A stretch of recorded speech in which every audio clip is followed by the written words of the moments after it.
5 de la série Droit première. Aujourd'hui, je vais vous parler de la durée du travail. Alors, c'est le chapitre 5, la durée du travail, et c'est une synthèse. 1. Le temps de travail. A. La mesure du temps de travail. La durée de travail effectif est le temps rémunéré pendant lequel le salarié est à la disposition de l'employeur et doit se conformer à ses directives sans pouvoir se livrer librement à ses occupations personnelles. L'amplitude de la journée de travail est la durée qui s'écoule au sein d'une même période de 24 heures consécutives entre le début du travail du salarié et la fin de son service. B. La durée légale du travail.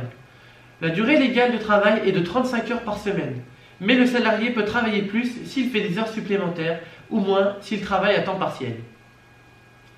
La durée effective de travail ne peut pas dépasser 10 heures par jour, 48 heures par semaine et 44 heures par semaine en moyenne sur une période de 12 semaines consécutives. Les salariés ont droit à une pause d'au moins 20 minutes toutes les 6 heures. C. Les heures supplémentaires. Une heure supplémentaire est une heure de travail effectuée par le salarié à la demande de l'employeur, au-delà de la durée légale de 35 heures. Les heures supplémentaires ouvrent droit à une majoration du salaire de 25% pour les 8 premières heures, de la 36e à la 43e, et de 50% pour les heures suivantes. D. Le temps partiel.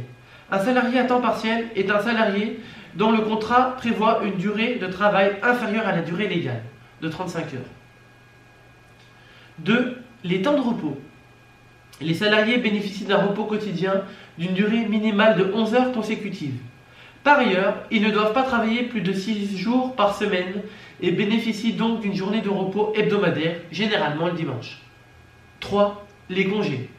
Chaque salarié a droit à 2 jours et demi de congés par mois de travail effectué, c'est-à-dire 30 jours ouvrables de repos, soit 5 semaines, pour une année complète de travail.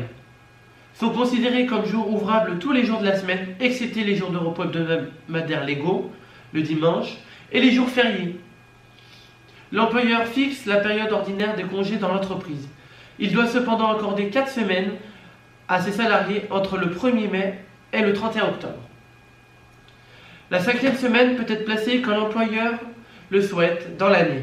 Celui-ci doit tenir compte, dans la mesure du possible, de la situation familiale des salariés pour fixer leur date de vacances. Certains événements d'ordre personnel prévus par la loi permettent aux salariés de bénéficier de jours d'absence, tout en conservant son salaire. La durée de congé varie en fonction de la nature de l'événement. C'est tout ce que je peux vous dire sur la durée du travail. J'espère que la vidéo vous a plu et on se retrouve très prochainement pour l'épisode 6. C'était Anonyme 38.